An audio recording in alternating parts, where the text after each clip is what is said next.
Before your mother felt you move for the first time, I had already spoken your name. Before your father held you and tried to find the right words to describe what he was looking at, I had already written your assignment. Before the hospital, before the first breath, before the first cry that announced to the world that you had arrived, I had already seen every day of your life, every valley you would walk through. Every moment you would wonder if any of this had meaning, and I had already decided, this one is mine. I want you to understand something before we go any further. This message was not suggested to you by chance.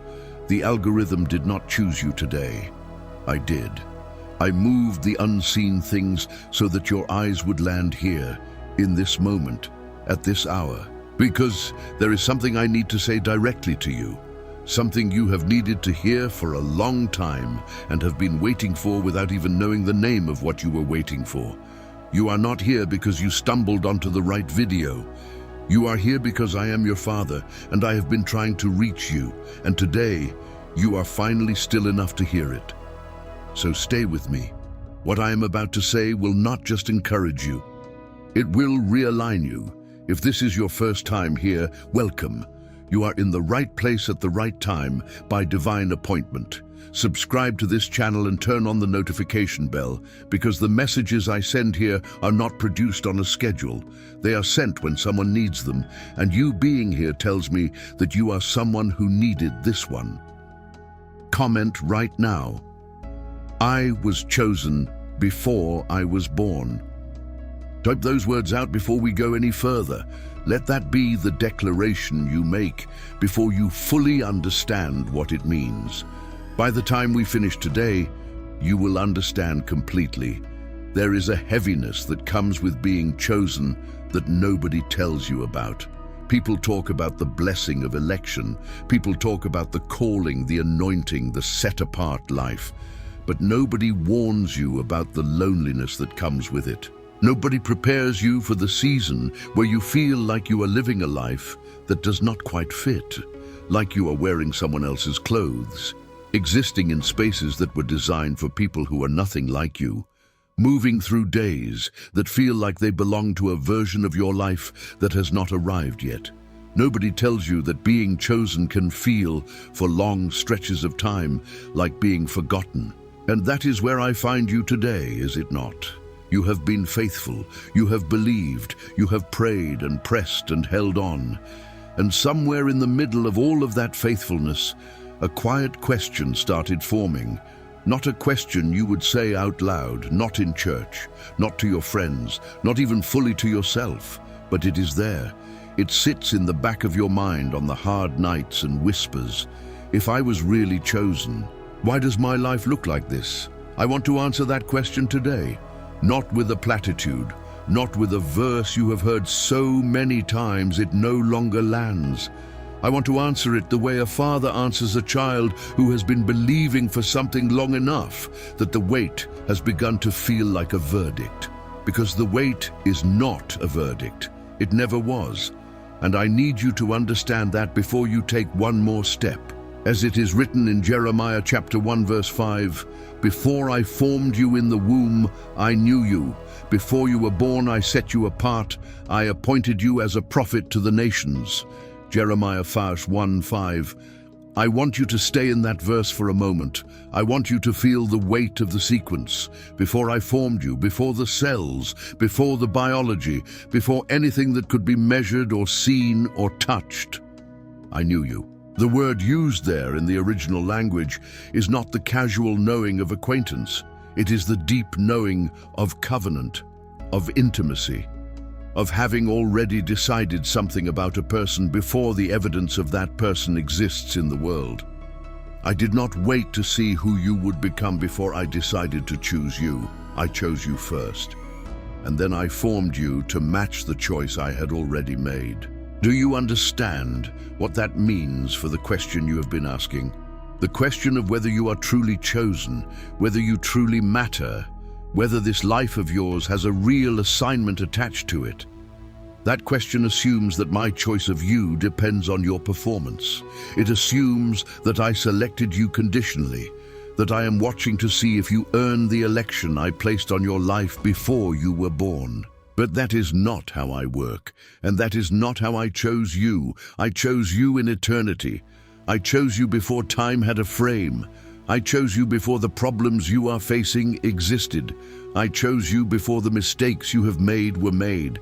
I chose you before the relationships that broke, before the opportunities that did not open, before every door you watched close in your face. My choosing of you is not contingent on any of that, because my choosing of you happened before any of that was possible. And here is what most people never understand about this. The choosing came first, the forming came second. What that means is that everything about how you were made, your personality, your specific way of seeing the world, the things that make you different from everyone around you, the parts of yourself that you have spent years wishing were more like other people. All of it was deliberate. All of it was shaped by me after I had already decided who you were going to be and what you were going to do. The strange parts of you are not defects in the design. They are features of the assignment. You have been apologizing for the way I made you, and I need you to stop. Remember Jeremiah, my beloved. When I spoke to him, when I told him what I just told you, that I had known him before he was formed, that I had appointed him before he was born, do you know what his response was? He said, "Alas, sovereign Lord, I do not know how to speak. I am too young." Jeremiah 1:6. He looked at the assignment and then looked at himself and decided that the gap between what I was asking and who he was meant the assignment could not be real. He thought the calling was a mistake. Do you see? He was standing in the presence of the God who had personally formed him for a specific purpose, who had fashioned every part of him in alignment with that purpose, and his first response was to point at his own inadequacy and use it as evidence that the calling was wrong. So it is with you. You have been looking at your life, the places you feel unqualified, the areas where you feel behind, the seasons that did not go the way you believed they would, and you've been holding those things up as evidence that maybe the calling is not real. Maybe you misunderstood. Maybe what you felt was something else. Maybe people like you do not really get chosen for things like this. But listen, this is the part that changes everything. When Jeremiah said he did not know how to speak, I did not agree with him. I did not say, "You are right. I made an error. Let me reconsider." I said, "Do not say you are too young. You must go to everyone I send you to and say whatever I command you." Jeremiah 1:7. I told him, "Your assessment of yourself is not the final word on your assignment.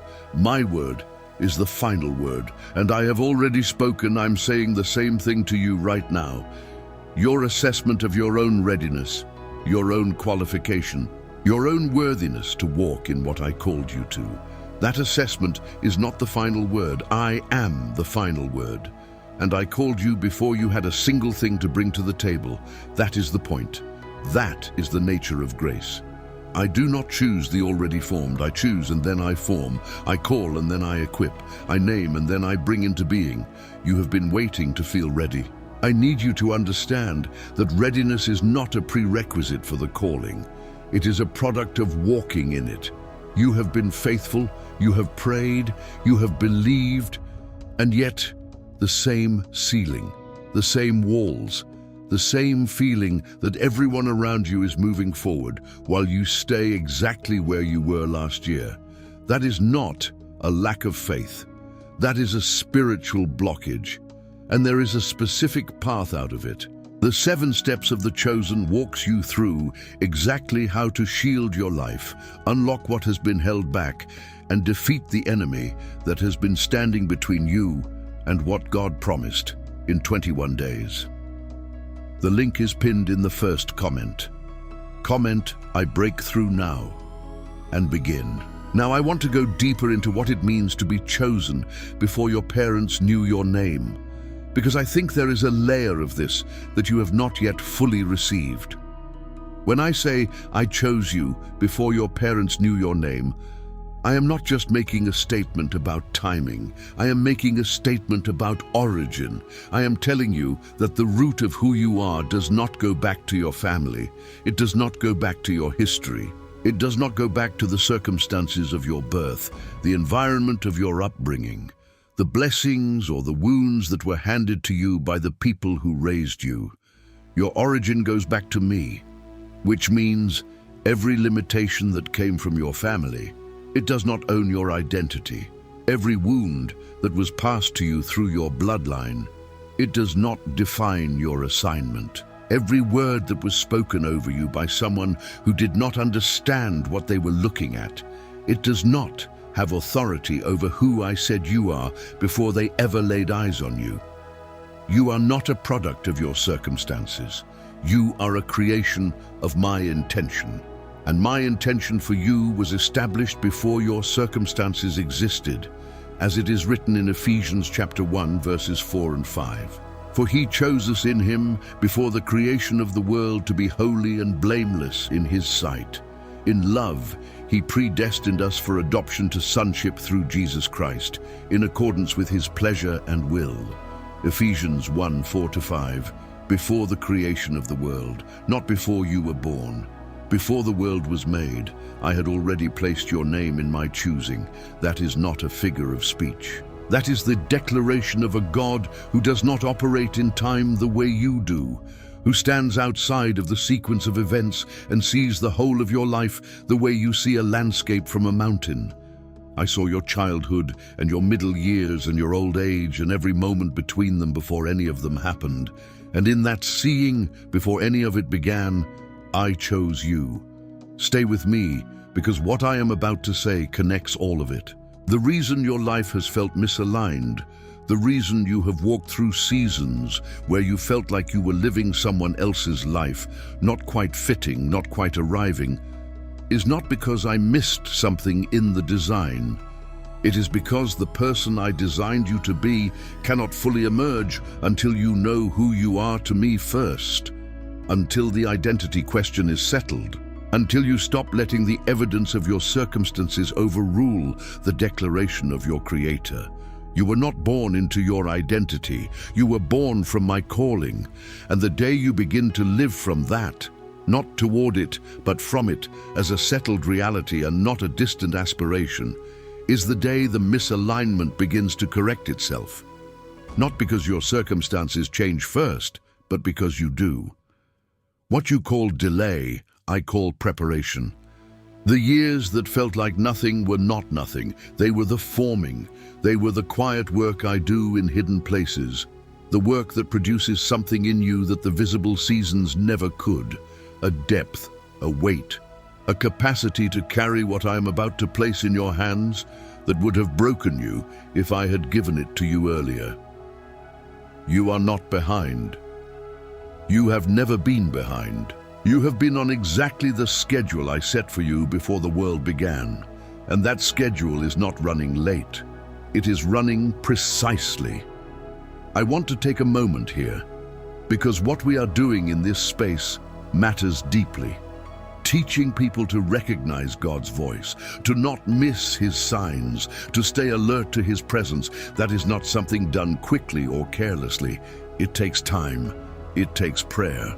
If these messages have been helping you hear him more clearly, I invite you to consider supporting this channel. The link is pinned in the first comment. Buy me a coffee. Completely voluntary. No pressure. But if God leads you to give even the smallest amount, know that you are helping keep this message free for every person who desperately needs to hear it. I am grateful for you. You have been praying the same prayer for years, and the answer has not come. That silence is one of the heaviest things a person can carry. But I need to tell you something. The problem is not that God is not hearing you. The problem may be that you have not yet learned to speak with the authority he already gave you. Chosen in Action gives you 21 spiritual decrees, not generic prayers, but targeted declarations that shift the atmosphere of your life in less than 7 days. The link is pinned in the first comment. Comment, "I decree it now," and let that be the first declaration of your new season. There is something I want you to see now, something about the specific nature of the choosing that I think will shift something in the way you see yourself going forward. I did not choose you as part of a group. I chose you as an individual. When I said I knew you before I formed you, the word was singular. It was personal. It was a knowledge of you, specifically, individually, completely, not a knowledge of a category of people you happen to belong to. This matters because I know what you have done with the word chosen. I know that you have heard it applied broadly enough that it has lost some of its weight. You have heard it preached to congregations and rooms full of people. And somewhere in the hearing, it began to feel like a general statement about God's disposition toward believers, rather than a specific statement about you. But I need to correct that. The choosing in Jeremiah 1 verse 5 was spoken over one person, not a nation, not a generation. One person who was standing in a specific moment of their life, facing a specific set of fears, carrying a specific set of doubts. And I addressed that person directly, with his name, with his assignment, with the word I had already spoken over him before he was born. That is how I speak to you today. Not to a category, to you, specifically, by name. With the full knowledge of every season you have walked through, every prayer you have prayed, every night you lay awake wondering if you had somehow missed the path I set for you. I know all of it. I was present for all of it, and not one moment of it changed my mind about you. You are not forgotten. You are not invisible. You are mine. Let me show you something else. In Jeremiah chapter 1, after I addressed his objection and told him to go, I said this, "Do not be afraid of them, for I am with you and will rescue you." Jeremiah 1:8. I told him who would accompany him before I told him where to go. I established presence before I gave direction. I secured the relationship before I issued the assignment. That is what I am doing with you right now.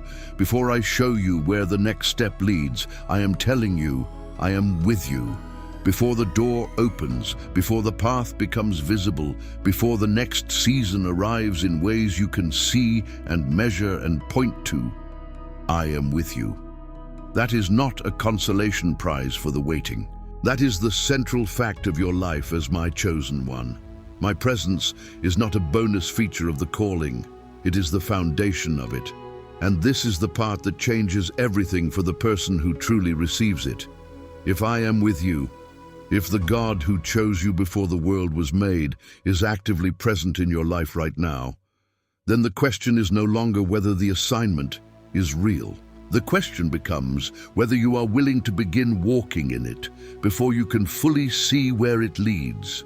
That is what faith looks like for the chosen, not waiting for certainty before you move, moving in the direction of what I spoke over you, trusting that the God who named you before your parents knew your name is not going to abandon you halfway through the path he designed for you to walk.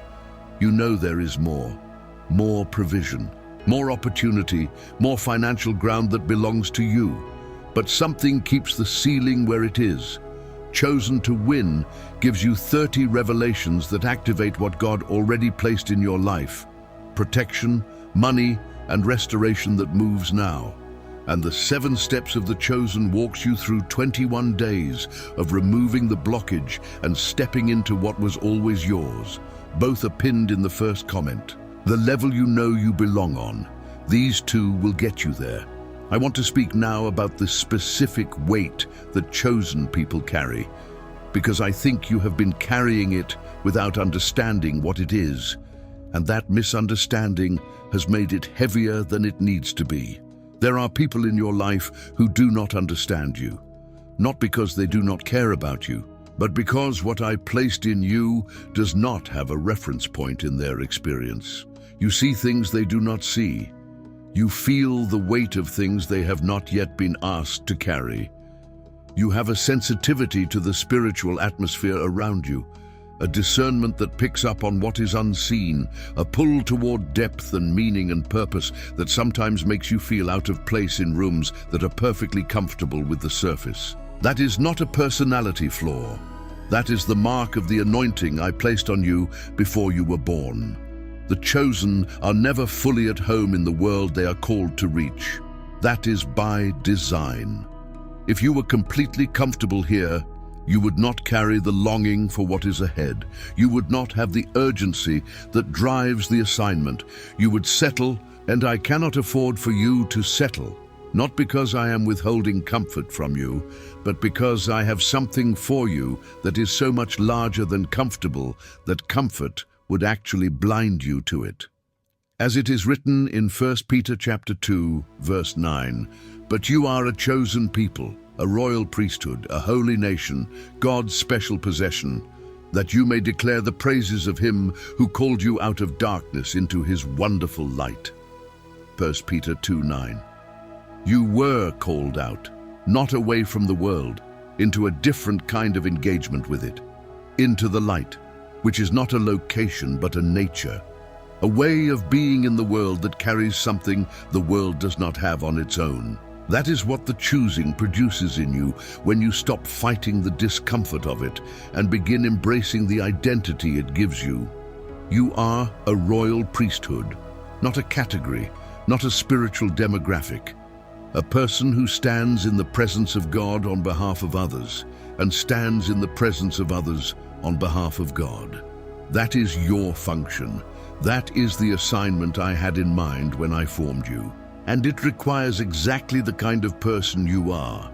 The depth, the sensitivity, the capacity to feel what others feel, the inability to stay on the surface even when the surface would be easier.